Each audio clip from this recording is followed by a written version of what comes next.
No ano de 2013, eu recebi uma palavra de Deus que eu deveria de trabalhar com oração 24 horas. Estava na cidade de Belo Horizonte, fazendo a escola do clamor, e o Espírito Santo falou comigo isso. E então eu comecei uma jornada no Senhor sobre estudar avivamentos, sobre estudar sobre oração, sobre aprender sobre adoração. E em 2006 foi quando eu fui morar em Montemor. Em 2010 nós iniciamos lá o trabalho da comunidade em si, da igreja. E então chegou o tempo onde, a partir dali de 2013, eu senti que já estava maduro o suficiente, ou seja, fizeram 10 anos que Deus tinha falado comigo. Já era o tempo de começar, então, a agir para o cumprimento dessa palavra, de levantar oração e adoração 24 horas. Eu sei que muitas pessoas já fizeram isso no Brasil e fazem até hoje, mas eu senti que eu precisaria dar também a minha contribuição para isso, que não sou só eu que faço, muita gente faz no Brasil e no mundo, né? E então eu comecei a falar um pouco mais sobre isso, e agora, lá em Montemor, a nossa comunidade, a comunidade que eu pastoreio lá, nós estamos focando a identidade da comunidade como um todo, para que a comunidade seja uma casa de oração. Ou seja, para que todos os irmãos da nossa comunidade estejam ligados com oração, com adoração, com ministrar ao Senhor. É óbvio que essa não é a única dieta da igreja, todos os aspectos da vida da igreja a gente trabalha lá, mas essa é a visão central. Nós trabalhamos com igreja caseira, nós amamos sentar na mesa e partir o pão e orar uns pelos outros, e cuidar uns dos outros, e pastorear uns aos outros, e discipular, e evangelizar. Mas eu acredito que há uma palavra do Espírito Santo sobre a igreja nesse tempo, que é: a minha casa será chamada uma casa de oração para todos os povos. Então, a gente lê em Apocalipse mais de uma vez, 7 vezes, na verdade: quem tem ouvidos, ouça o que o Espírito diz às igrejas. O Espírito Santo fala, e em cada geração ele vai enfatizando uma verdade. Às vezes você vê o Espírito Santo enfatizando mais aspectos da justificação ou do batismo com o Espírito Santo, e por aí vai. Cada geração, cada época, ele vai enfatizando algo. E eu acredito que, nesse tempo, o Espírito Santo está enfatizando essa palavra: minha casa será chamada casa de oração para todos os povos. Por quê? Porque há uma promessa de Deus sobre nós, que em uma única geração, Deus iria transformar o entendimento e a expressão do cristianismo. Ou seja, que a igreja iria ser transformada na maneira como ela se entende e da maneira como ela se expressa e o mundo a entende. Ou seja, Deus quer restaurar a sua igreja. Amém? Deus quer restaurar o seu povo para que o seu povo seja um povo que reflete a sua glória para as nações de maneira plena. E há um caminho para que Deus faça isso, que é adoração e intercessão no espírito do tabernáculo de Davi. O tabernáculo de Davi foi um momento no povo de Israel onde Davi estabeleceu adoração 24 horas em Israel.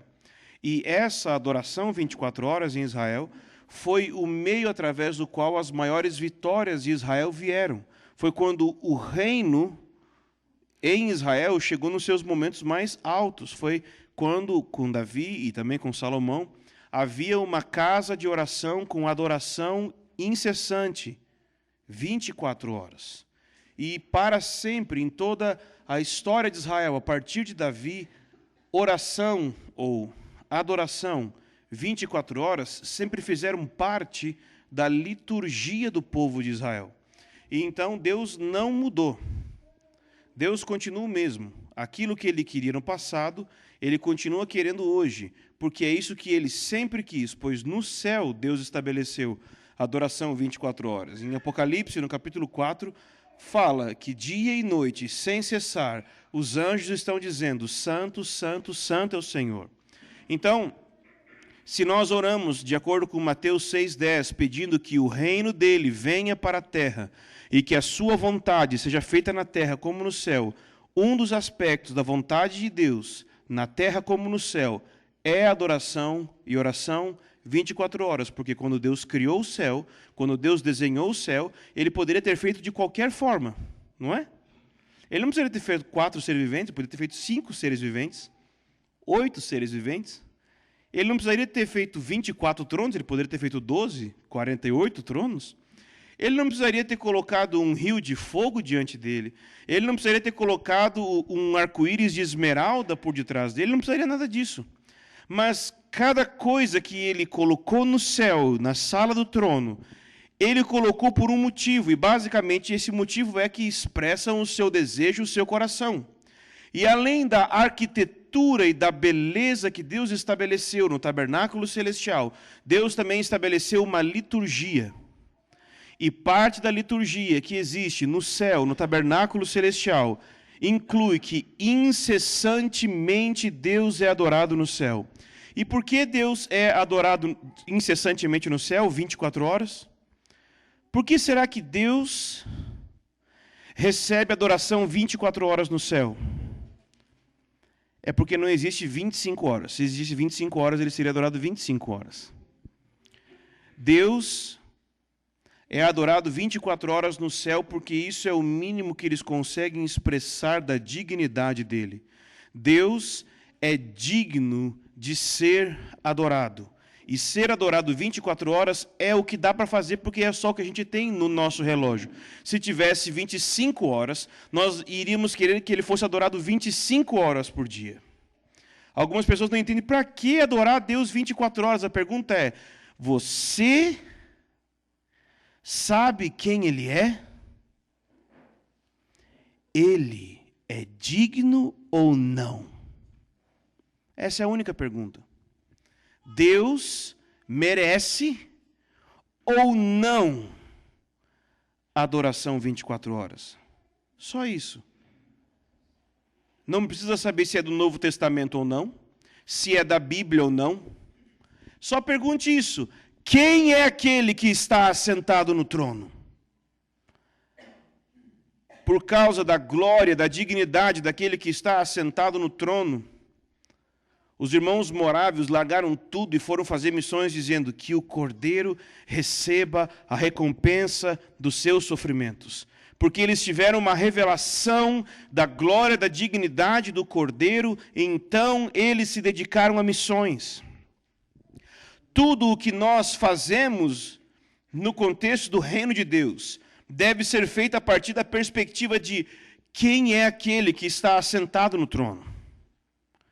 Por que então nós estamos trabalhando para ter oração e adoração 24 horas na cidade de Montemor? Porque ele é digno. Se um dia perguntarem para você, por que eles estão fazendo isso lá? Você responde, você acha que Deus merece? Sim, então está respondida a sua pergunta, querido. Não, mas o que a Bíblia... Está respondida a sua pergunta, meu querido. Mas qual a relação disso com a igreja? Está respondida a sua pergunta, meu querido. Nossa visão sobre Deus é tão pequena que nós não pensamos se tem base bíblica para ter posto de gasolina aberto 24 horas.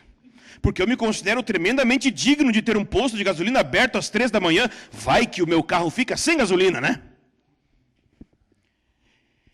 Eu acho maravilhoso que tenha um hospital aberto 24 horas, porque vai que eu ou meu filho ficamos doentes. Nós somos tremendamente importantes para não ter a todo tempo um hospital aberto. Quem sabe o McDonald's ou o Burger King precisam ser abertos 24 horas, porque vai que minha gloriosa pança fica com fome às 3 ou 4 da manhã, ou qualquer outro momento, e então eu preciso comer um hambúrguer.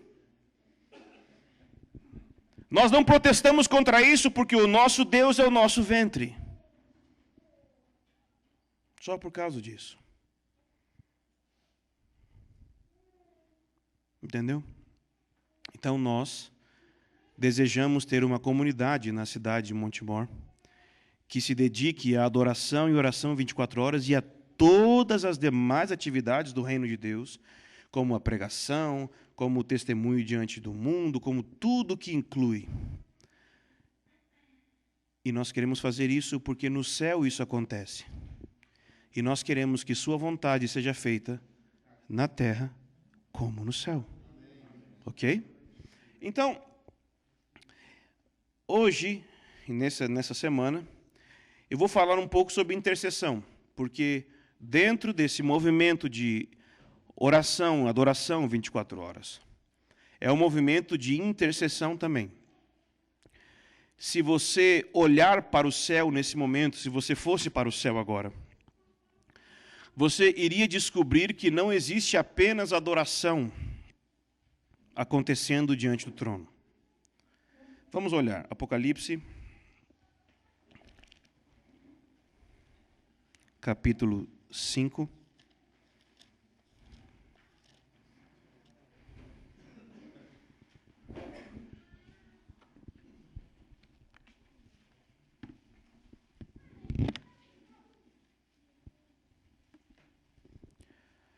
Apocalipse, capítulo 5, versículo... Vamos ler o 8, pelo menos.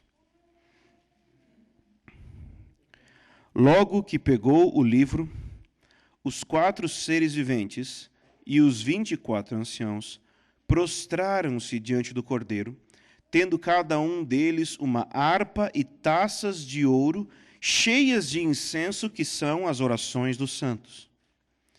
Então, no céu, não há apenas adoração, também existem taças que estão cheias de incenso. Esse incenso são as orações dos santos. E de tempo em tempo, essas orações são oferecidas diante de Deus. Uma fumaça que sobe diante de Deus. De maneira que nós conseguimos entender que a liturgia que ocorre no céu, e desculpa se você se sente mal com a palavra liturgia, há uma liturgia no céu. E há uma liturgia que deve ser vivida na terra, que é a liturgia do céu. Ok? Não é uma liturgia que nós inventamos das nossas tradições simplesmente, nada disso. Na liturgia do céu existe não só a adoração, mas o incenso da oração. Portanto, se nós desejarmos reproduzir a realidade do céu na terra, nós precisamos entender que não tem só adoração, também tem oração ou intercessão. E nesses dias, então, eu queria falar um pouco sobre intercessão com vocês, trazendo princípios, fundamentos bíblicos, para ajudar você, tanto na sua vida de oração individual, você está andando no seu carro um dia, e você está orando no carro, orando no trabalho, em qualquer lugar, ou também em reuniões de oração, ou quem sabe se você deseja começar uma sala de oração, algum movimento de oração 24 horas, ou algo semelhante, eu queria te ajudar nisso, eu queria te ajudar a você fundamentar a oração, a intercessão na sua vida, tá bom? Mas, além disso, eu preciso afirmar a você que eu sinto um peso específico no meu coração, em que eu acredito que o esboço que eu tenho aqui, e que você tem aí, ele não comporta todo o peso que eu estou sentindo. Eu acredito que o Senhor está falando ao meu espírito sobre algumas coisas que, só vou contar para você, esse esboço eu já mudei 3 vezes. Esse de intercessão foi o último, mas ele já foi um esboço sobre 5 palavras judaicas do plano de Deus. Esse esboço já foi o plano, o propósito de Deus para a redenção, tá? Coisas bem diferentes, né? É porque no meio dessas coisas diferentes tem um elemento central aí no meio que é exatamente o que eu quero falar. Eu tenho a impressão que esse caminho da intercessão vai ser o mais adequado. Mas eu sentei hoje com o Haroldo e falei, Haroldo, estou sentindo um negócio aqui dentro. Eu não sei se eu vou conseguir seguir o esboço, não, Haroldo. Eu não sei se vai dar certo, eu não sei se eu vou conseguir falar. E ele falou, não, fica livre, fala o que Deus está te falando. Beleza, né? Então, você tem o esboço aí, e como disse o Pedro, se alguém se for bom para alguém, depois eu tenho um outro esboço aqui também, né, que tem o do professor e do aluno, você sabe, né, que tem o livro do professor e o livro do aluno, né? Então, tem esse esboço aqui também, se te ajudar. Então, eu vou falando, eu ouvi algum profeta dizendo que no ministério profético a gente deve ir falando até que a gente fale alguma coisa. Então, eu vou ir falando até que, de repente, eu fale alguma coisa. Eu queria começar falando sobre a majestade e o mistério da intercessão. E o primeiro versículo que eu gostaria de ler com vocês está no livro de 1 João, no capítulo 5. 1 João 5.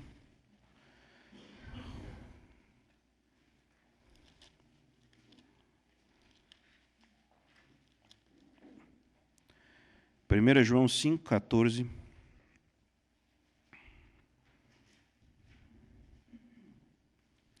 Ok, 1 João 5,14.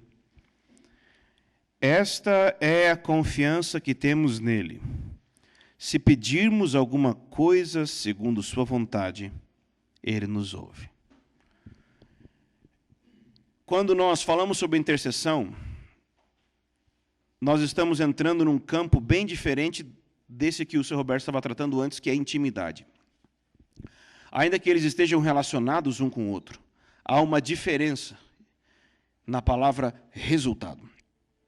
Intercessão tem a ver com ter resultados. Na intimidade eu não quero um resultado. Na intimidade, a relação é o alvo, ok? Na intercessão, a relação que eu tenho com Deus, ela tem como objetivo um resultado. Resultado esse que não é que torna Deus um meio, porque o resultado também está no coração de Deus. Deus também quer tal resultado. Mas a intercessão tem a ver com gerar resultados. A intercessão tem a ver com coisas acontecerem. Há um livro que eu gosto muito, chama Celebração da Disciplina. E acredito que todos nós devemos ler. Mas existe um aspecto onde nós não devemos celebrar a disciplina. Se você começa, por exemplo, a ter uma vida de oração regular, você ora todos os dias, você lê a Bíblia todos os dias, e pelo fato de você orar todos os dias, se você começar a se sentir muito alegre pelo fato de estar orando todos os dias, você pode estar com um problema. Porque a alegria não deve estar no fato de eu estar orando todos os dias. A alegria está no fato de se Deus está respondendo às orações que eu estou fazendo todos os dias. Já parou pensar nisso? Não, oro todos os dias, ok? E quantas das orações que você faz já foram respondidas? Porque oração intercessória está relacionada com resultados. Sua oração, sua vida de oração, é uma vida de resultados? Ou o seu único alvo de oração é se manter orando? Aqui nessa passagem, está falando sobre como nós podemos obter resultados. Está dizendo, esta é a confiança que temos nele. Se pedirmos alguma coisa segundo a sua vontade, ele nos ouve. Ora, Deus é onisciente, Deus ouve tudo. Não há nenhuma oração que Deus não esteja ouvindo, porque Deus não é surdo. A expressão aqui, Deus ouve, não significa que Deus não ouve literalmente uma oração, como se ele não tivesse a capacidade de saber que alguém está orando. Ouve aqui significa aprova. Ouve aqui significa responde. Ouve aqui significa existe um resultado como consequência da oração. Porque no versículo 15 ele diz, se sabemos que nos ouve em tudo que pedimos, sabemos que já alcançamos o que lhe temos pedido. Ou seja, ouvir significa alcançar aquilo que pedimos. E a questão é, você alcança aquilo que você pede? Sua vida de oração é pautada nos resultados da sua oração ou só no esforço próprio de orar? Nós podemos ser muito alegres. Vocês vão pedir qualquer coisa no meu nome, e eu vou fazer para que a vossa alegria seja completa. Lembra desse versículo? Viu o que Jesus está dizendo? Nossa alegria vai ser completa não no fato de pedir, mas no fato de pedirmos e recebermos. Vocês vão pedir o que vocês quiserem, em meu nome, claro, e vocês vão receber, para que a vossa alegria seja completa. Vamos pedir em nome de Jesus, e o Pai vai nos dar, e nós vamos ser alegres no fato de ter orações respondidas. Não é errado sermos alegres por Deus responder nossas orações. Não é errado buscarmos a alegria de recebermos respostas de oração. Mas porque nós não recebemos resposta de oração muitas vezes, ou seja, os doentes continuam doentes, o avivamento continua não vindo, as transformações continuam acontecendo, a gente estabelece uma teologia que procura responder por que Deus não faz aquilo que Ele prometeu fazer. Nós estabelecemos uma teologia de incredulidade em cima de uma Bíblia que quer fundamentar a fé. A Bíblia fala sobre fé. A Bíblia fala sobre um Deus que nós oramos e Ele responde. A Bíblia fala sobre orar e Deus responder e as coisas mudarem. A Bíblia não fala sobre ficar orando todo o tempo, permanecendo na mesma situação medíocre, vivendo debaixo de opressão demoníaca continuamente. A Bíblia fala que em breve o Deus de paz esmagará Satanás debaixo dos nossos pés. Nossa teologia não é de fugir do diabo, mas é do diabo fugir de nós. Mas nós muitas vezes temos uma teologia de fugir do diabo e de explicar por que a gente está fugindo dele. Não é assim. Não é para isso que Deus nos destinou. Não é essa a vontade de Deus para a nossa vida. A vontade dele é: peça e será dado, bata e a porta vai se abrir, porque todo o que pede recebe, que busca encontra, aquele que bate a porta irá se abrir. Pois qual o pai que o filho, pedindo pão, vai dar uma pedra? Qual o pai que o filho, pedindo um peixe, vai dar uma cobra? Qual o pai que o filho, pedindo um ovo, dará um escorpião? Se nós que somos maus damos boas coisas aos nossos filhos quando eles nos pedem, quanto mais o Pai Celestial dará o Espírito Santo àqueles que lhe pedirem. Sabe o que ele está dizendo? Não é admissível ter qualquer pessoa na sua comunidade que não é batizado no Espírito Santo. Mas, de alguma forma, nós temos uma teologia que estabelece que as pessoas continuamente andam conosco e não são cheias do Espírito Santo. Não são cheias do poder do Espírito Santo para pregar. Não são cheias do Espírito Santo para curar as pessoas. Mas não há nada que dê base para isso. Nós somos chamados para pedir porque nós temos um Pai bom. E o nosso Pai que é bom nos dá o Espírito. E novas porções e novos batismos desse Espírito. Mas existe, primeira coisa, algo muito importante. Se, como diz esse versículo, pedirmos alguma coisa, não é nem se pedirmos segundo a sua vontade. Eu já vou falar sobre a vontade.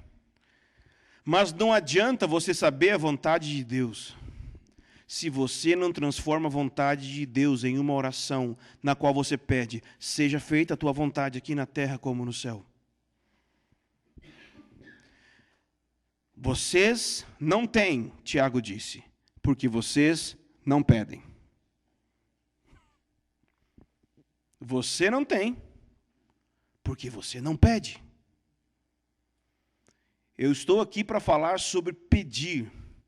E sobre a simplicidade que há num simples pedir que Deus faça algo. E Deus fazer aquilo que nós estamos pedindo.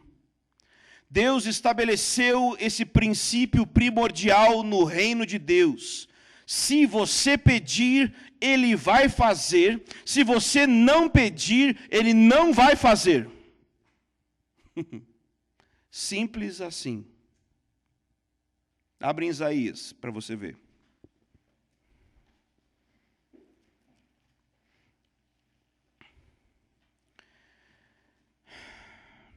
Isaías 30, versículo 18.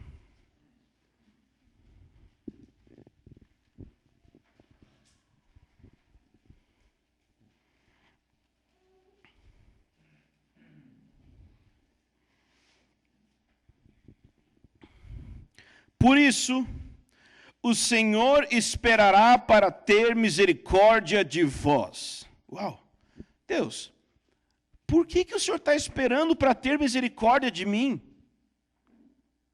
O Senhor não é um Deus misericordioso? Porque o Senhor está esperando. Ou seja, por que o Senhor continua deixando esses demônios atuarem na minha vida? Por que o Senhor não tem misericórdia de mim? E tira esses demônios de perto de mim? E tira essas opressões de perto de mim? E tira essas doenças de perto de mim? O Senhor esperará para ter misericórdia de vós. Ele se levantará para se compadecer de vós, porque o Senhor é um Deus de justiça. Felizes são todos os que nele esperam. Na verdade, o povo habitará em Sião, e em Jerusalém não chorará mais. Ouça agora isso. Certamente, ele se compadecerá de ti quando ouvir o teu clamor. E ao ouvi-lo te responderá. Deus espera para ter misericórdia. E sua misericórdia entra em ação ao nosso favor, ao ele ouvir o nosso clamor.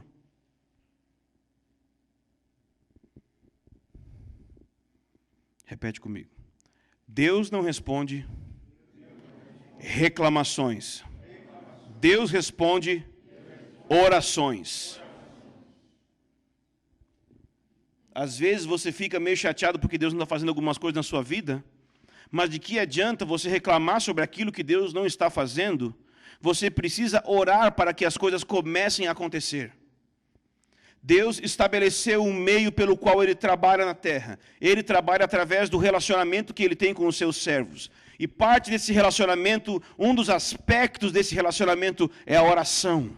É a oração intercessória. Deus trabalha na sua vida na medida que você ora. Na medida que você pede para que Deus faça.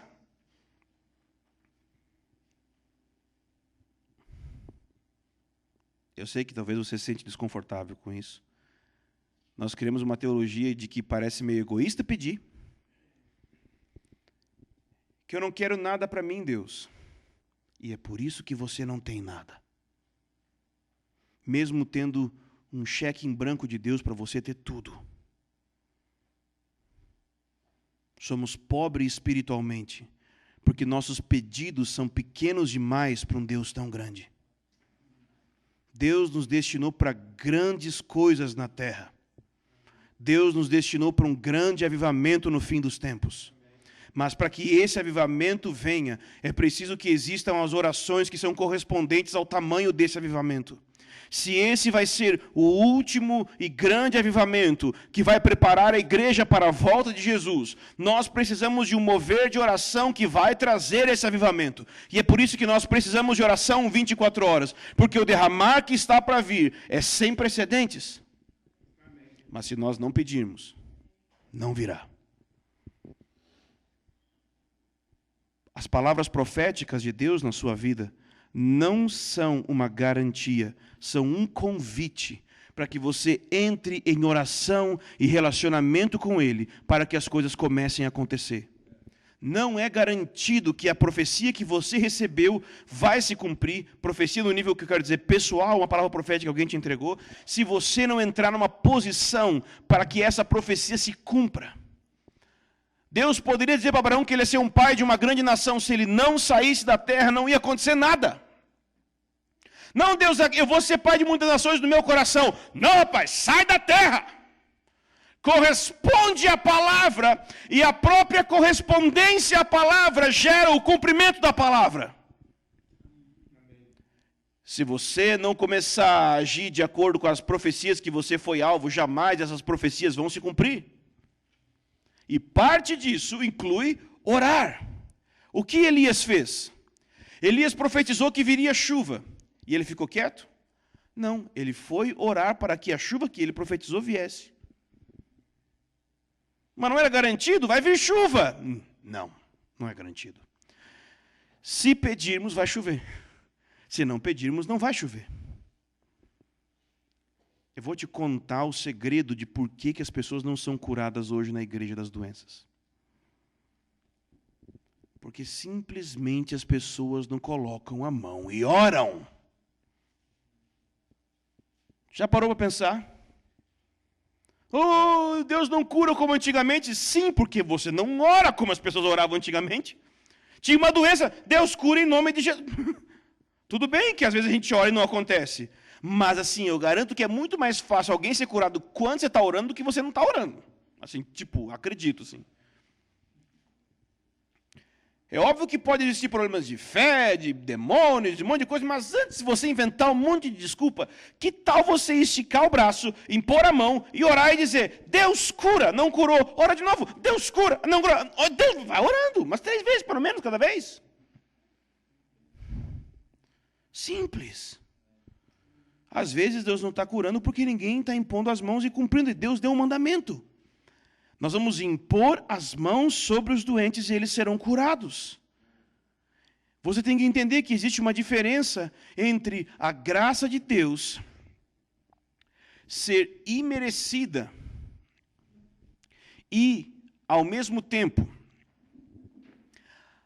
esqueci a palavra,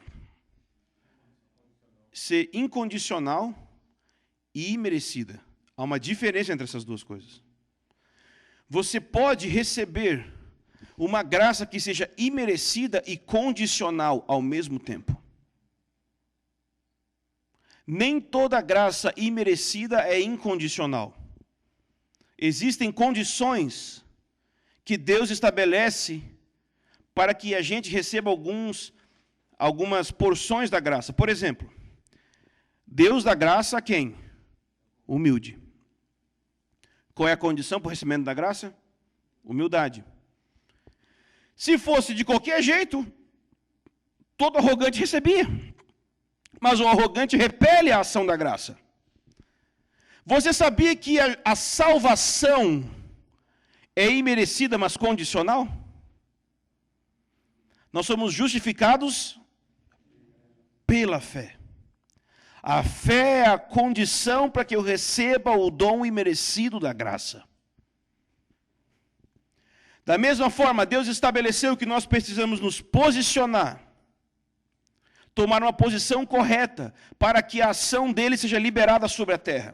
Se eu impor as mãos sobre os doentes, eles serão curados. Se eu não fizer isso, eles não serão curados. Se eu orar, os anjos vão ser liberados. Se eu não orar, os anjos não vão ser liberados.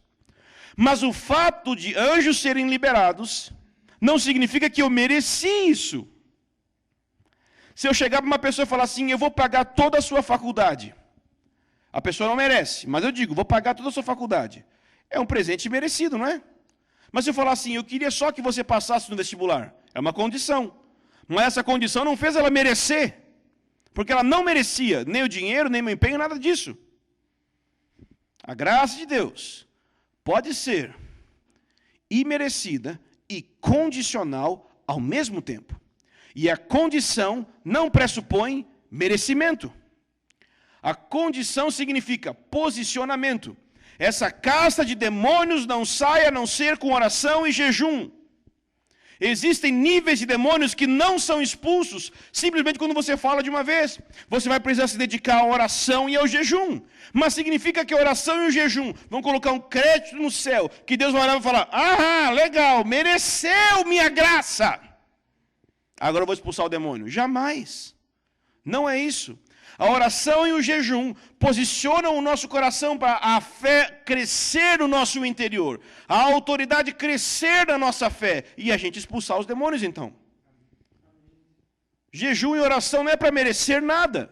Jejum e oração é para posicionar a nossa vida para que a gente receba mais da graça de Deus. Se nós orarmos, Deus vai fazer. Se nós não orarmos, Deus não vai fazer. Mas vamos voltar para o versículo inicial que a gente começou lá em 1 João.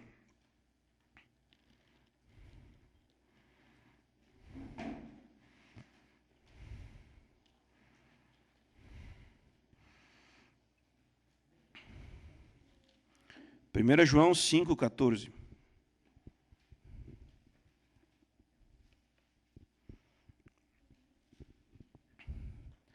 Esta é a confiança que temos nele.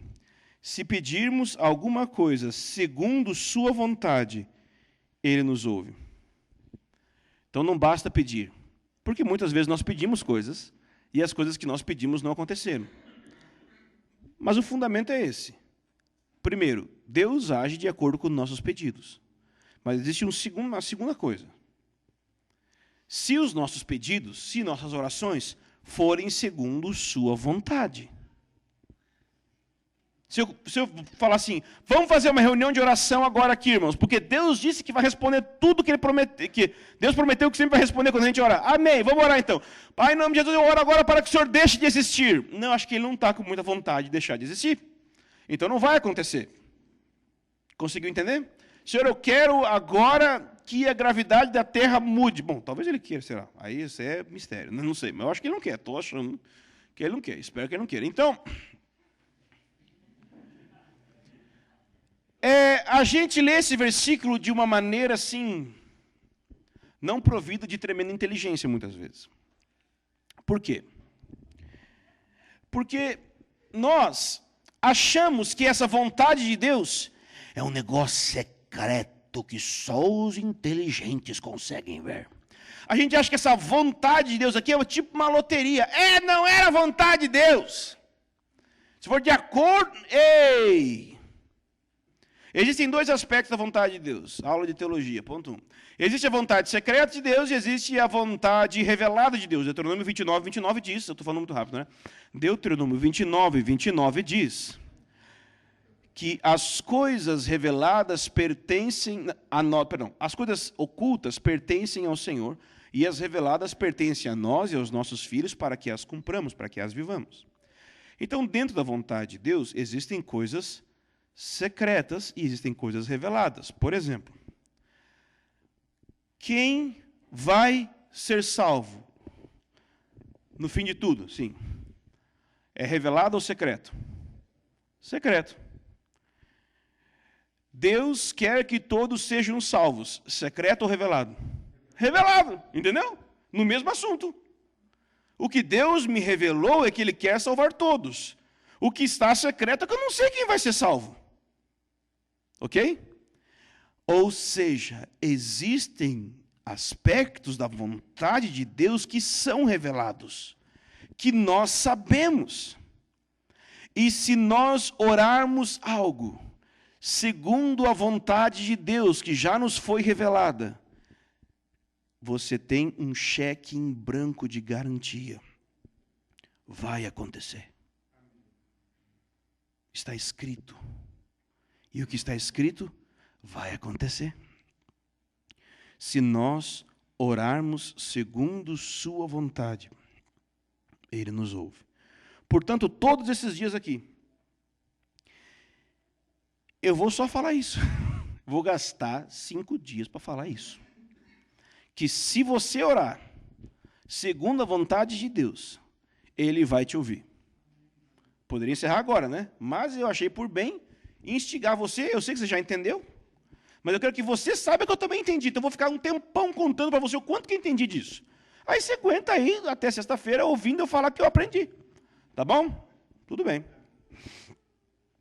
Então, vamos começar a aula. Olá, meu nome é Ângelo, eu trabalho não. Então, eu acho que está na sua apostila alguma coisa do tipo assim: a adoração intercessória é o meio que Deus escolheu para liberar o seu poder. A adoração intercessória é o... Tem alguma coisa desse tipo aí? Não? Nossa, vocês estão com o esboço bem do aluno mesmo. Tudo bem que essa é a aula do Ângelo, né? E não outra coisa, mas tudo bem. É no ponto 1, a majestade e o mistério da intercessão. Tem um monte de versículo, né? Lembrei. Tá, já vou chegar nisso, vai demorar ainda. Então, pare e pense sobre o trono de Deus de novo.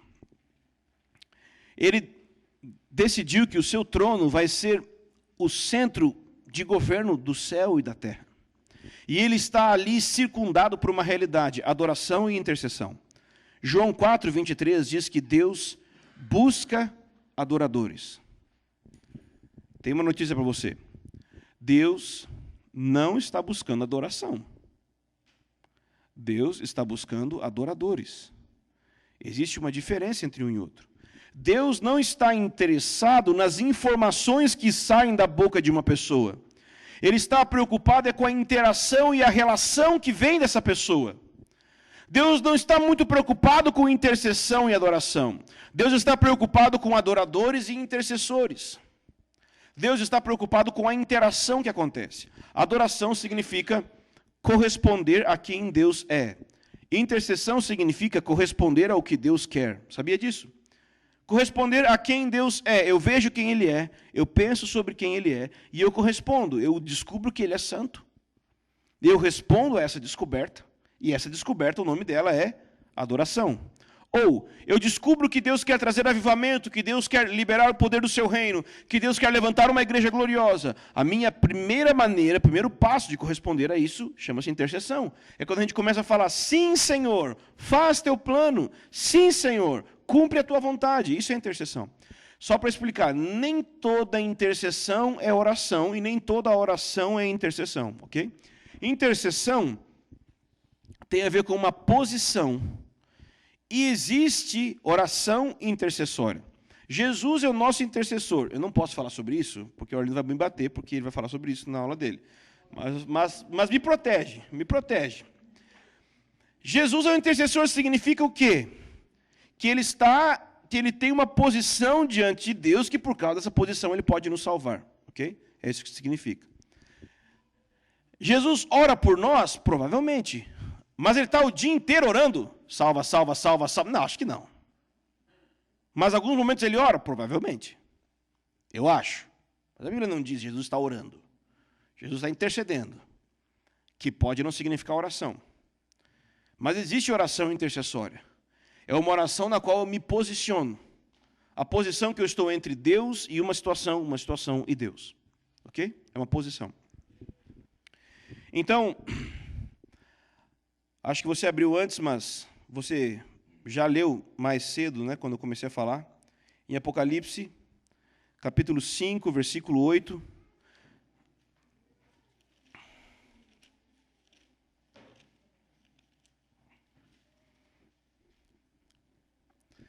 Apocalipse 5, 8, logo que pegou o livro, os 4 seres viventes, os 24 anciãos, prostraram-se diante do Cordeiro, tendo cada um deles uma harpa, que tem a ver com música e adoração, e taças de ouro cheias de incenso, que são as orações dos santos.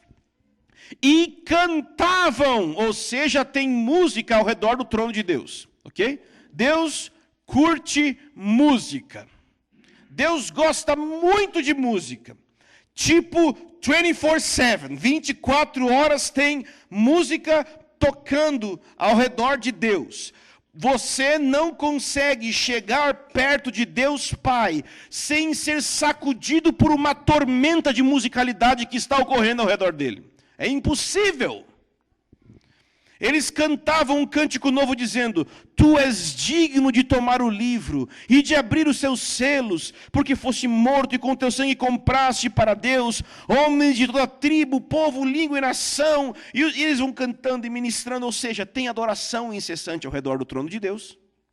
E tem também esse incenso ali diante do trono de Deus. E o trono de Deus é o centro do governo do universo. Nós estávamos numa reunião de observação profética, que é o nome que eu dou para o que outros irmãos chamam de ministério ao Senhor, eu chamo de observação profética. Então eu estava lá numa reunião de observação profética com outros profetas lá na comunidade.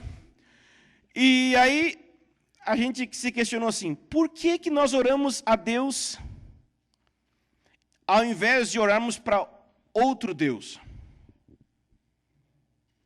Porque é errado orar para outro Deus. Essa resposta é muito chata. Porque não é bíblico. Chatão também. Simples. Porque quando você vai numa empresa, o que você gosta? Quem manda aqui, por favor? Que eu quero falar com quem manda. Não é isso? Não é tipo, quem manda nesse negócio aqui? Hã? Quem que é dono dos porcos? Ela, a versão de Minas. Em Minas eles fazem assim, eles entram numa empresa e falam: quem é dono dos porcos? Aí eles falam assim, entendeu? Eu pergunto quem manda, né? Quem é o chefe? Sabe por que nós oramos a Deus? Porque Ele é o chefe do universo, literalmente. não é simbolicamente. Há de fato um trono e tem uma pessoa sentada lá. Yahweh, Pai de Yeshua, está sentado lá. E nós conversamos com Ele, porque Ele é o governador do universo. É por isso que nós conversamos com Ele, porque Ele é o chefe, Ele manda. E tipo, eu curto isso, é muito legal. Porque uma velhinha de coque é mais importante que o Barack Obama. Uma velhinha dobra os joelhos e ora, Pai. E ela está conversando com a pessoa mais importante do universo. E ela está fazendo a ação mais importante do universo. E o Barack Obama não tem o mínimo de importância comparado a ela. Porque ela está tendo uma conversa governamental com o governador das galáxias. Isso é legal, né? Eu curto demais, cara. Eu acho que fiquei emocionado. Então Deus decidiu que o seu governo opera através de adoração e intercessão. Não é só adoração. Tem a galera da adoração. Cara, eu quero só adorar. E tem a galera da intercessão, né? Demônio sai, demônio sai, demônio. Chora, chora. Deus curte as duas coisas. Ok? Deus curte as duas coisas. Deus não é só da galera da adoração e Deus não é só da galera da intercessão. É legal as duas coisas rolarem juntos. Por quê? Resposta simples. Porque é assim no céu. Olha que resposta simples. Não, mas é porque é assim no céu, tá? Então, porque é assim no céu, a gente quer fazer assim na terra. E porque Deus decidiu que é assim que Ele vai fazer. A adoração está acontecendo nesse momento no céu. E de repente um anjo pega uma das taças, que em hebraico é tigela, tá, querido? Não é um copo de uma taça de vinho. Não imagine uma taça, imagine a tigelinha, tá? Nem vou dizer por que eu estou falando isso, mas... Então, né, não é melhor não falar, né? Mas é uma tigela, em grego é uma tigela que está escrito ali, tá? E ele leva e entrega, ou coloca fogo, e aquela fumaça sobe, e talvez o Senhor diga, eu quero que você responda a sua oração, vai lá. Isso está acontecendo 24 horas na sala de governo do universo. Adoração e intercessão ocorrendo incessantemente diante dele. O mínimo suspiro de seus filhos, oh Pai, transforma essa cidade. Está subindo, está sendo depositado naquelas taças. Ele ouve cada suspiro dos seus filhos e está depositando naquelas taças. Cada louvor, glória a Deus, está subindo, se misturando com aquilo que esses anjos estão ministrando ao Senhor. Continuamente isso está acontecendo. E é através desse ato tão simplório que Deus decidiu que vai estabelecer o seu reino na terra. É através do exercício do sacerdócio dos seus filhos que Deus estabelece o seu reino. Por isso o seu reino é um reino sacerdotal. É um reino, não é só um reino que tem sacerdotes, mas todo o seu reino acontece na moldura. Se o reino fosse um quadro, a moldura é o sacerdócio.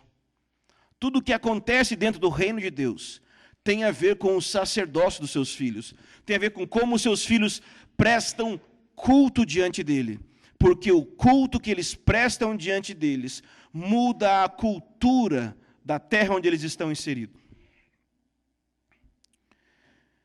Salmo 149, versículo 6.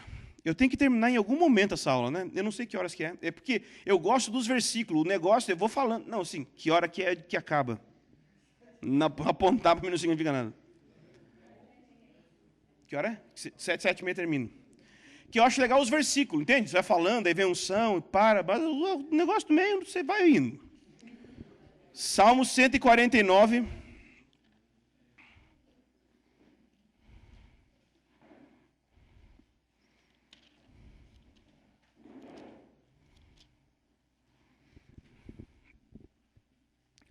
Salmo 149, versículo 6.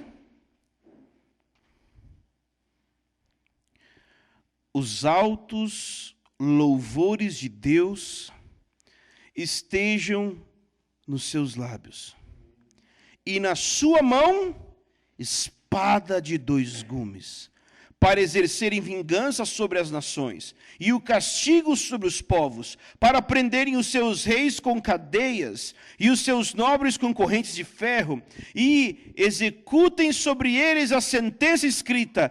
Essa será a glória para todos os santos, aleluia! Aleluia nada, né? Porque você nunca imaginou um negócio desse, né?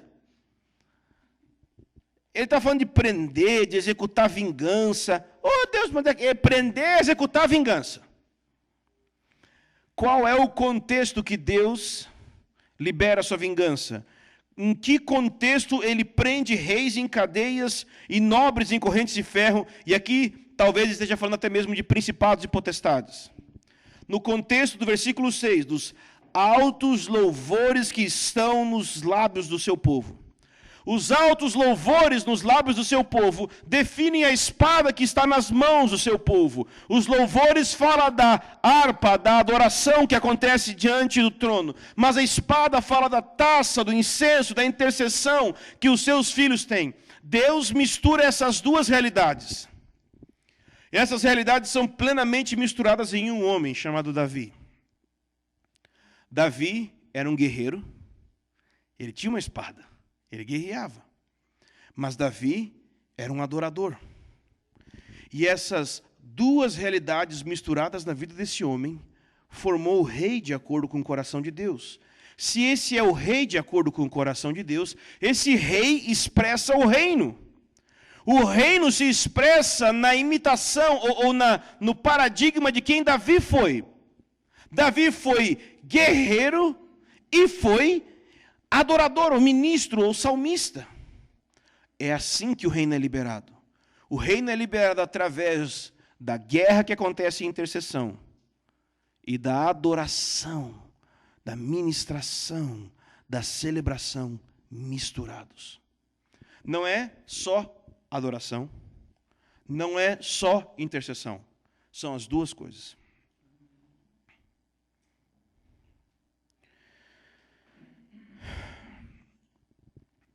A majestade da intercessão tem a ver com o fato que Deus escolheu a intercessão como meio para liberar o seu poder.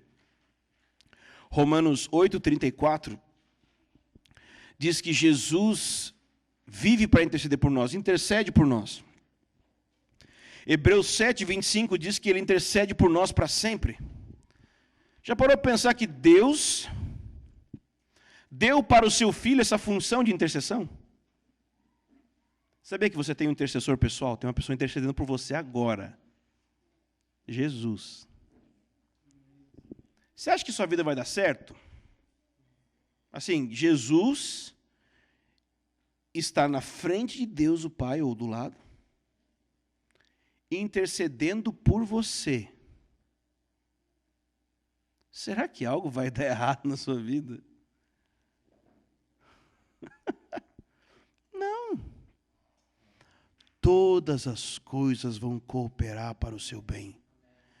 Todas as coisas vão cooperar para você ser ajustado ao propósito dele, de conformar você à imagem dele, ainda que isso envolva sofrimento, mas mesmo no sofrimento ele está intercedendo por você.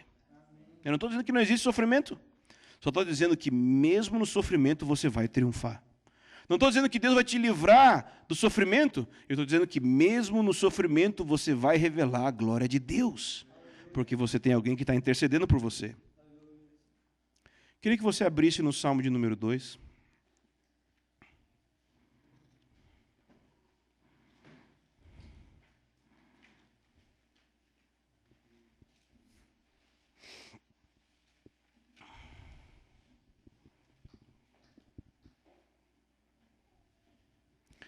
Salmo de número 2 é aqueles salmos que a gente pode chamar a janela da Trindade. O Davi é como se ele abrisse uma janela da eternidade nesse momento e ele olhasse um diálogo da própria Trindade. Do Pai conversando com o Filho. E nesse contexto, no versículo 4 diz: aquele que está sentado no céu se ri, o Senhor zomba deles. Zomba deles quem? Dos seus inimigos. Então ele os repreende na sua ira e os aterroriza no seu furor, dizendo: eu mesmo, o Pai está dizendo, constituí o meu rei em Sião, meu santo monte. Então, de repente, o rei que ele constituiu começa a falar: proclamarei o decreto do Senhor. Ele me disse: tu és meu filho, hoje te gerei. E olha o que ele fala então: pede-me. Me pede, vai.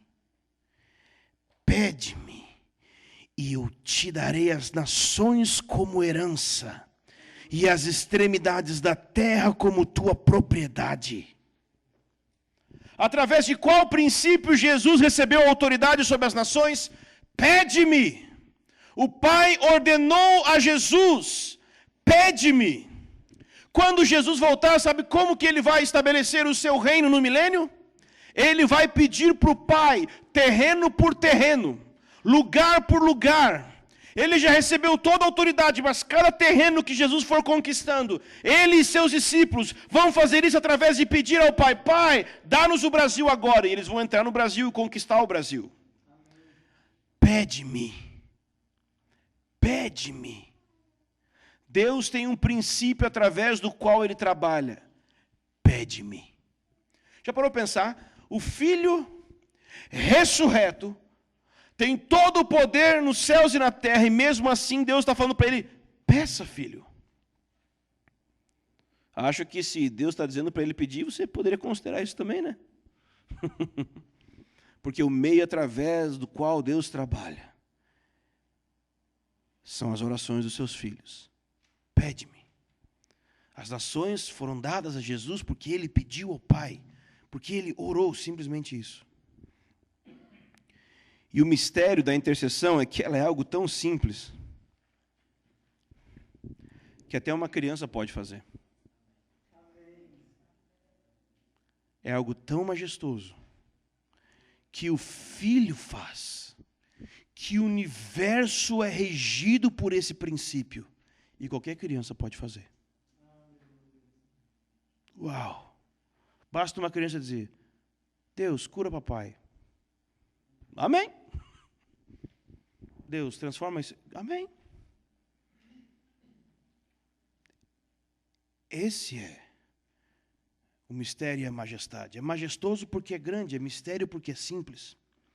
Intercessão é simplesmente, se você quiser escrever, intercessão é falar para Deus o que Deus me falou para falar para Ele. Intercessão é falar para Deus o que Ele me falou para falar para Ele. Repetindo. Intercessão, ou oração intercessória, né? É falar para Deus o que Ele me falou para falar para Ele. Uau! E é assim que as coisas acontecem no reino de Deus. É assim que o avivamento chega. É assim que pessoas são transformadas. É assim que cidades são abaladas. É assim que igrejas são transformadas. É assim que pessoas convertem. É assim que demônios são expulsos. Simplesmente, nós falamos para Deus o que Deus nos falou para falar para Ele. Então, a gente está levantando uma casa de oração 24 horas para quê? Só para falar para Deus o que Deus nos falou, para falar para Ele. Nossa, mas isso é meio assim, né? Mas é assim que Ele rege o universo. Falar para Ele o que Ele nos falou, para falar para Ele. Ponto de número 2. Hã? Tem, tudo a ver. Tudo. Mas eu vou longe, eu vou chegar lá. Calma. Tem muito para falar ainda, mas tem tudo a ver com isso, sim. Ponto número 2. Jesus criou a terra pelo princípio da intercessão. Ou criação e intercessão, como deve estar na sua apostila, não é? Vamos para Gênesis capítulo 1.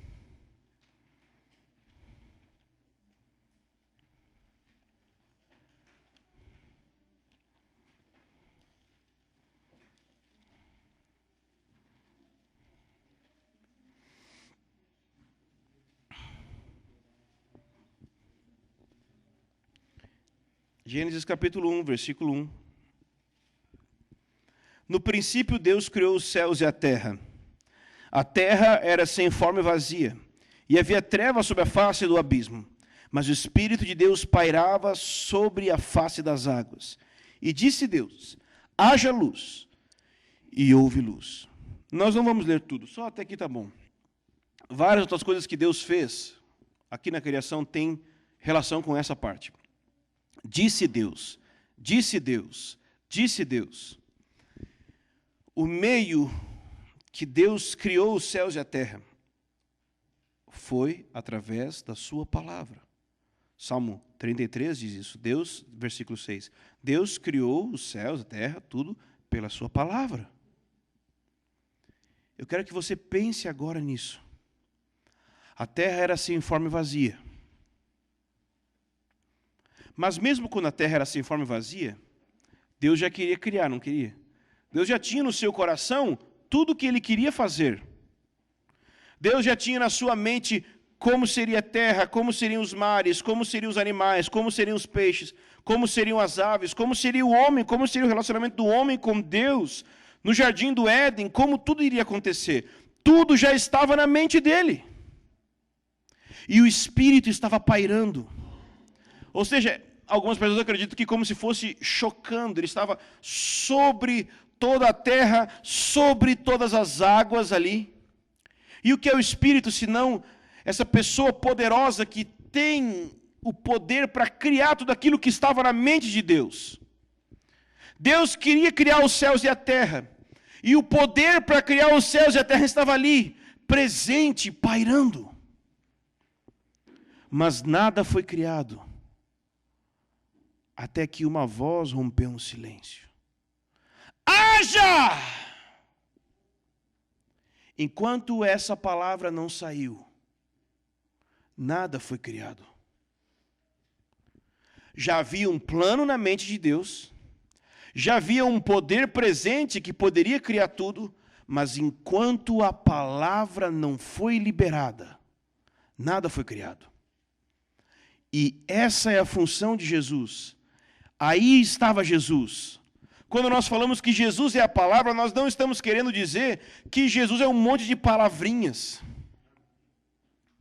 Nós estamos dizendo que Jesus é aquele que não apenas expressa a palavra de Deus em quem Ele é, mas Ele é aquele que fala a palavra de Deus. Foi Jesus que disse: haja luz! Ele proclamou isso. E quando Ele proclamou, então a luz aconteceu. Já havia um plano na mente do Pai. Já havia o poder do Espírito presente. Mas era necessário que alguém verbalizasse o que estava no coração de Deus. E esse é o princípio primordial da intercessão. Verbalizar o que está na mente de Deus, para que o Espírito crie aquilo que nós estamos dizendo. Esse é o princípio central. Enquanto não foi liberada a palavra, nada foi criado. Nós lemos em Colossenses que foi através de Jesus que tudo foi criado. Mas como que é através de Jesus? Será que passou dentro de Jesus? Aí, não! Ele foi aquele que falou. E porque Ele falou, aconteceu. O Pai poderia ter falado. O Espírito poderia ter falado. Mas o Pai era aquele que planejou. O Espírito era aquele que estava pairando para fazer acontecer. Mas foi Jesus, a palavra que disse: haja. E então passou a acontecer. E é isso que significa intercessão. Intercessão é falar aquilo que está na mente de Deus. E o Espírito garante que vai pairar e trabalhar em cima da palavra que nós falamos. E vai criar a realidade que nós falamos. É garantido que se nós orarmos, falarmos a vontade de Deus, Ele nos ouve naquilo que nós pedimos. Ele nos ouve naquilo que nós falamos. Entende? Esse é o princípio. Pedir, orar algo segundo a vontade de Deus. É expressar, é falar, é verbalizar aquilo que está na sua mente. E foi exatamente isso que Jesus fez em Gênesis 1. Enquanto Jesus não abriu a boca e Jesus não disse: haja luz, não houve luz. As áreas de trevas na sua vida vão continuar trevas até que você diga: haja luz. A treva não vai embora enquanto você não se levanta e diz, haja luz. E as trevas vão permanecer ali até que você fale. Adoração tem a ver com esperar em Deus. Intercessão, não. Tem a ver com trabalhar com Deus. Eu preciso me levantar e dizer, haja luz! Seja feita a tua vontade nessa situação. E não parar até que a situação que não está de acordo com a vontade de Deus não reverta e se torne de acordo com a vontade de Deus. Esse é o princípio. E eu vou gastar 5 dias falando sobre isso. Só sobre isso. Tiago 1,18.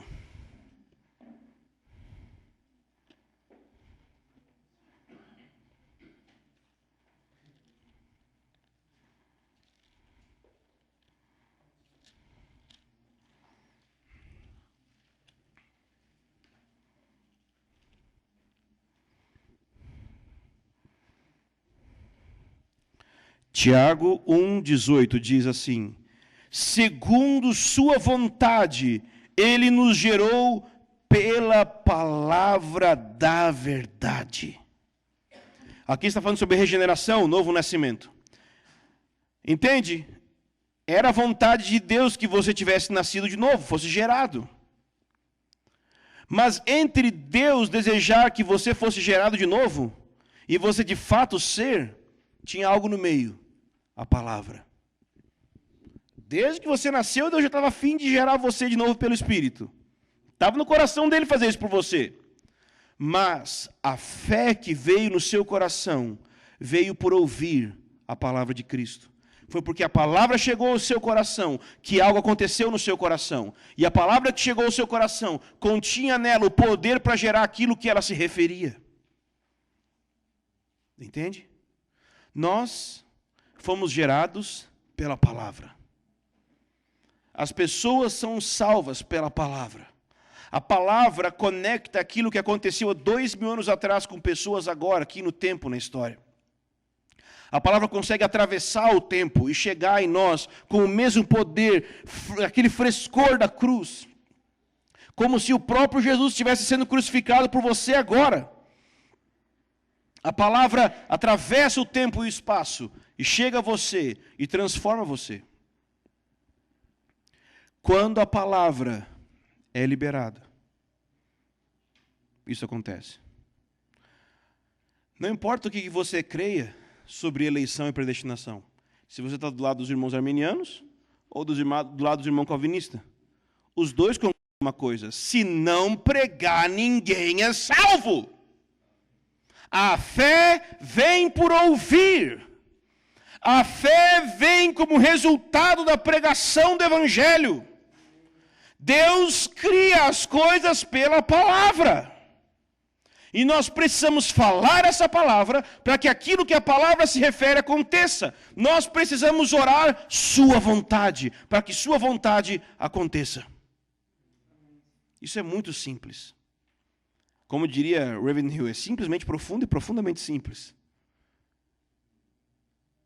Deus estabeleceu que a maneira que Ele rege o universo é que você fala a palavra dEle e aquilo que você fala acontece, que você ora a vontade dEle e a vontade dEle acontece.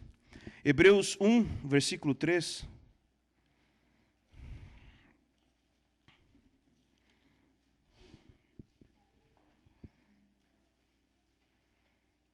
Está falando sobre o próprio Jesus e nesse sentido que Ele é a palavra. Hebreus 1:3 diz, Ele é o resplendor da sua glória e a representação exata do seu ser, sustentando todas as coisas pela palavra do seu poder. Ele sustenta todas as coisas pela sua palavra. Cada átomo, cada molécula, cada partícula subatômica, cada planeta, cada galáxia, cada constelação, são sustentados. E aqui essa palavra sustentados tem a ver com se mantém unidos, se mantém existindo por causa dessa palavra. Nele tudo subsiste. Sabe o que significa? Eu não sei quantas vezes Jesus faz isso por dia, mas eu sei que em algum momento, não sei se no dia ou no mês, ele se levanta e diz: Pai, que o universo continue existindo. Ele fala, a palavra que sai da boca dele sustenta o universo existindo. O universo não é um relógio que Deus deu corda no início da história em Gênesis e está existindo de qualquer jeito. Ele está sustentando e interagindo. Cada ave que está voando porque Ele está dizendo que aquilo deve continuar existindo. Você está respirando porque Ele quer assim. Deus sustenta o fôlego até mesmo do ateu que blasfema contra Ele. Ele sustenta todas as coisas pela palavra do seu poder. É assim que Deus governa o universo. É assim que Deus rege todas as coisas. Ele sustenta pela sua palavra. E é esse o princípio central da intercessão. Falar para Deus sua própria palavra, para que aquilo que nós falamos aconteça. É assim que funciona. Vamos para Mateus capítulo 4.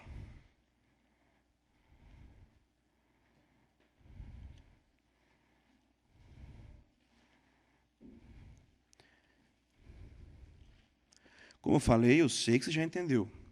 Eu só quero deixar claro para você que eu entendi. Então eu vou gastar 5 dias.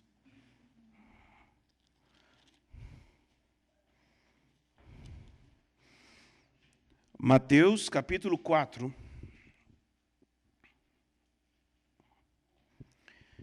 Passagem muito conhecida. Jesus foi conduzido pelo Espírito ao deserto para ser tentado pelo diabo. E depois de jejuar 40 dias e 40 noites, sentiu fome. Então o tentador aproximou-se dele e disse: Se tu és filho de Deus, ordena que essas pedras se transformem em pães. Mas Jesus foi e pediu oração para os seus irmãos, porque estava passando por tentação. Claro, né? Porque é isso que a Bíblia diz, né? Sempre quando você estiver tentado, peça oração. Fale a palavra! É isso que... o diabo está me tentando com a depressão. Fala a palavra, filho. Não, eu aguento mais um pouquinho aqui. Eu aguento aqui, mas... Fala a palavra! O próprio filho não batalhou com Satanás, com outro método. Você quer fazer batalha espiritual como? Ungindo as coisas? Você quer fazer batalha espiritual como? Pedindo oração para as pessoas? Você precisa falar a palavra. Haja luz! Fale a palavra. Não é pensamento positivo. Mas não é negativo. É a palavra. Porque não é pensamento. Verbalizar. Jesus não pensou, você já sabia disso? Jesus não pensou, não, ele falou. Quantos aqui já leram aquela oração em silêncio que teve na Bíblia? Não tem, né? Porque se é oração em silêncio, ninguém conseguiu registrar, querido, tá? A mãe de Samuel não orou em silêncio, ela estava tão envolta que achava que ela estava bêbada, ela estava fazendo, mas estava fazendo barulho, ela estava tentando falar alguma coisa. Não existe oração em silêncio, porque inclusive a palavra oração implica em verbalizar e falar. Você pode fazer silêncio para ouvir Deus, mas oração sim é falar com Deus. E são tuas palavras que movem anjos e demônios. Quando você fala para Deus a palavra que Ele disse para você falar para Ele. Fale a palavra. Vez após vez, Jesus foi citando a Torá aqui, para repreender o diabo. Já parou para pensar? Não era estudo bíblico, não. Tipo, né, briga de versículo. Não era briga do Facebook, isso aqui não, sabe? Que o cara posta um negócio, você posta um versículo. Né, você posta um versículo, você não coloca referência, o cara escreve embaixo, não concordo, querido.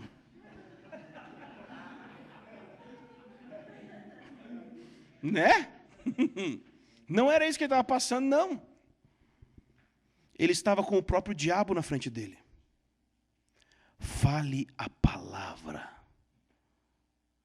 Isso aqui não é confissão positiva de fé. Fale a palavra. Não é fale que as coisas vão dar certo. Deus vai me dar um marido de tantos metros. Tantos metros? Caraca. Vamos embora. O Yao Ming, Deus vai me dar o Yao Ming do basquete lá. Não! Não é isso. Não é falar sua vontade. É falar a vontade dele. Se orarmos algo segundo sua vontade, ele nos ouve. É conformar nossa mentalidade, nossa intercessão, nossa vida de oração à sua palavra. E quando nós oramos sua palavra acontece.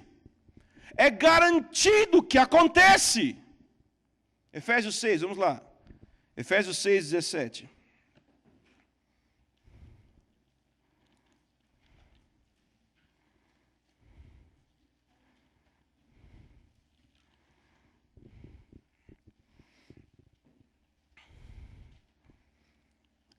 Tomai também o capacete da salvação e a espada do Espírito, que é a oração em línguas. E a espada do Espírito, que é ir na vigília, que é fazer de conta que pegou uma espada, né? Tipo, armadura de Pégasus, tipo assim, morfar, tipo, capacete da salvação, espada do Espírito, cinturão, morfar, tipo, não é disso que ele está tratando. Ele está tratando de virtudes cristãs que liberam autoridade no mundo espiritual. Não, agora, salto das sandálias do... Não. Você faz isso, maravilha. Se isso ajuda a nossa fé, continua fazendo. Beleza. Mas não adianta você ficar assim e assim, se não tem assim. Pegar essa palavra, ler e falar ela. Aí você pode fazer o que você quiser. Demônio, você pode fazer quando você quiser. Já briguei de espada com demônio, eu sei que existe mesmo. Mas o mais importante é ler os versículos e falar eles. Muito mais importante. Garanto. Apareceu um demônio atrás do meu sofá, uma vez eu pulei. Mas ler os versículos e falar eles é melhor. Então, a espada do Espírito é a palavra. Ou seja, é um instrumento de ataque na batalha espiritual. Ore a palavra. Fale a palavra para as regiões celestiais. Proclame a palavra nas regiões celestiais. Ela vai cortar, ela vai exercer autoridade, ela vai vencer a obra do inimigo. Amém? Amém. Estamos encerrando, talvez. Sabe que quando, não sei se vocês já aprenderam isso, mas sempre que um pastor fala, estamos encerrando, isso não significa nada. Aí, desde que eu virei pastor, aí eu estou com essa parada aí, tá ligado? Estamos terminando, querido. 2 horas. Isaías 49, versículo 2.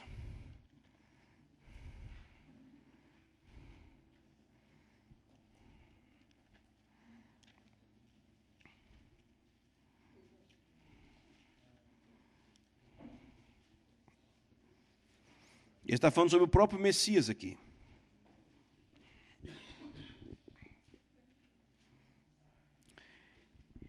Ele fez, fez a minha boca como uma espada afiada. Diz em Apocalipse que uma espada de 2 gumes sai da boca dele. Por quê? Porque sua palavra é um instrumento de ataque. A boca dele tem que ser uma espada. E sua boca deve ser também. Sua boca deve ser uma espada. Não porque você fala muito, é longo e chato, né? O seu Roberto uma vez comentou isso, né? A palavra foi uma espada hoje. Por quê? Longa e chata. Né? Não é isso. Não é isso. Oh, aumentou mais um. Então, é uma espada porque é arma de ataque. Está na boca. Fale a palavra. Isaías 11, versículo 4.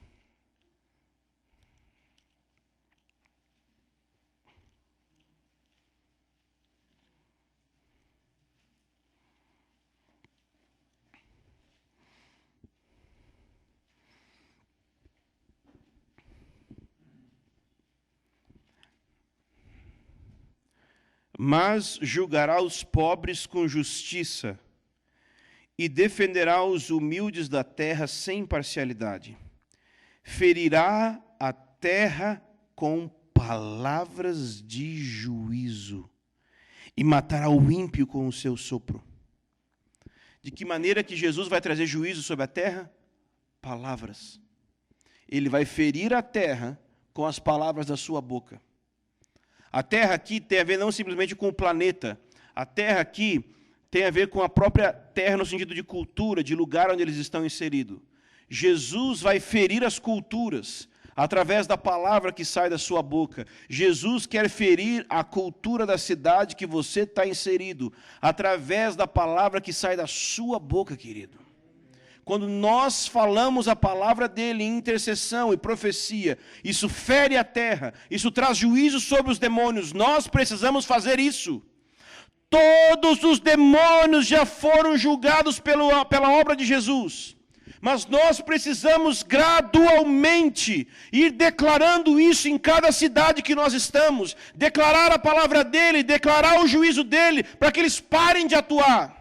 Haverá um dia onde todos os principados e potestades vão sair das regiões celestiais e vêm para a terra, né, no grande tribulação. Mas a gente tem que começar já. Tem que começar já a fazer isso. Nós precisamos deslocar os demônios das cidades que nós estamos. Sei lá para onde é que eles vão, mas aqui não fica. Não sei o que Deus faz, se ele muda lá a escala de demônio, de região, não me importa, aqui não fica, sai daqui, em nome de Jesus. Mas não é tipo, tá ligado, crente, cowboy, eu amarro todos os demônios agora. Não é isso, cara. Não é isso. É a palavra. Não importa o quanto você grite para barrar os demônios. Se você não falar algo de acordo com a palavra, direcionado pelo Espírito, nada feito. Nós precisamos falar a palavra dele para as regiões celestiais. Nós precisamos proclamar a palavra dele nas regiões celestiais. Limpar as regiões celestiais e sobre a nossa cabeça nas nossas cidades. Vamos lá. Eu não sei o que você pensa. Mas Deus não nos destinou a nós estarmos na defensiva em relação aos demônios. Nós devemos estar na ofensiva. Jesus disse que as portas do inferno não prevalecerão contra a igreja. A vida inteira eu pensei nesse versículo mais ou menos assim. Estavam umas portas andando. Aí as portas vêm me pegar. Tipo do Thriller, só que são portas, tá ligado? Não. Ou senão que a gente estava dentro da igreja, segurando as portas da capela, e os demônios atrás, fora, chutando.